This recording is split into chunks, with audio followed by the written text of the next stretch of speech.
بسم الله الرحمن الرحيم. السلام عليكم ورحمة الله تعالى وبركاته. يا من وصلك هذا المقطع لا تنسى الصلاة على نبي المصطفى، اللهم صل وسلم وبارك على سيدنا وشفيعنا وحبيبنا محمد صلى الله عليه وسلم. من خلال هذا المقطع سنتعرف وإياكم بإذن الله تعالى على طريقة إضافة الصورة الشفافة في حساب تيك توك الخاص بي بإذن الله تعالى. طبعا أصدقائي، هنا لدينا هذا هو حساب تيك توك. هذه هي الصورة التي تظهر لي الحساب الخاص بي بهذا الشكل. كيف بإمكاني إضافة صورة شفافة؟ طبعا عند الدخول إلى أي مقطع فيديو خاص بي فإن الصورة ستظهر هنا في الحساب الخاص بي وعلى مقاطع الفيديو. بالتالي كيف أجعل هذه الصورة شفافة، وأيضا عند الملف الشخصي بهذا الشكل كيف أجعلها شفافة؟ هذا ما سنعرفه بإذن الله تعالى في شرح هذا المقطع، وبطريقة سهلة مبسطة وميسرة للجميع بإذن الله تعالى.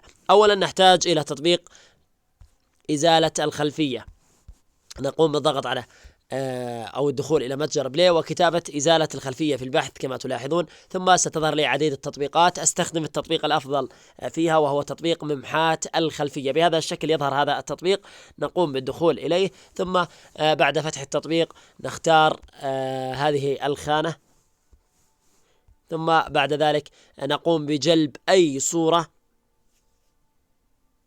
مثلا هذه الصورة، ثم نقوم بالضغط على إشارة الصح الموجودة في الأعلى، ثم بعد ذلك نقوم بالمسح أولا بأول. الآن بعد ذلك نقوم بالضغط على حفظ الموجودة في الأعلى، ثم نقوم بحفظ الصورة بهذا الشكل.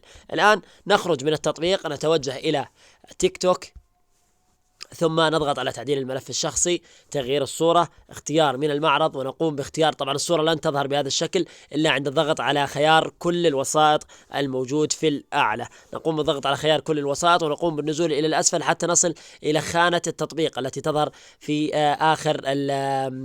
آخر الخيارات. نقوم باختيار الصورة التي قمنا بتصميمها قبل قليل، ثم الضغط على إشارة الصح الموجودة في الأعلى، ثم تأكيد في الأسفل، وبعد ذلك ستظهر الصورة بهذا الشكل. نقوم بتكبير الصورة حتى تختفي جميع الصور الموجودة والرموز حتى تصبح بهذا الشكل، ثم الضغط على حفظ بهذا الشكل. وبهذه الطريقة ننتظر قليلا، نقوم بتحديث الصفحة، ثم سنلاحظ هنا بأن الصورة أصبحت شفافة بهذا الشكل.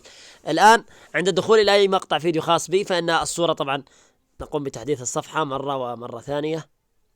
سنلاحظ الآن وجود صورة شفافة بهذا الشكل وبهذه الطريقة، بطريقة سهلة مبسطة وميسرة. أيضا بإمكانكم الدخول إلى فيسبوك إذا كان لديكم فيسبوك، والدخول إلى هذه الصفحة شروحات عمر نافل، ثم ستجدون هذا المنشور، الصورة المستخدمة في شرح الخلفية الشفافة في تطبيق تيك توك. تقومون بحفظ هذه الصورة ثم استخدامها وتكبيرها كما فعلنا في الصورة قبل قليل.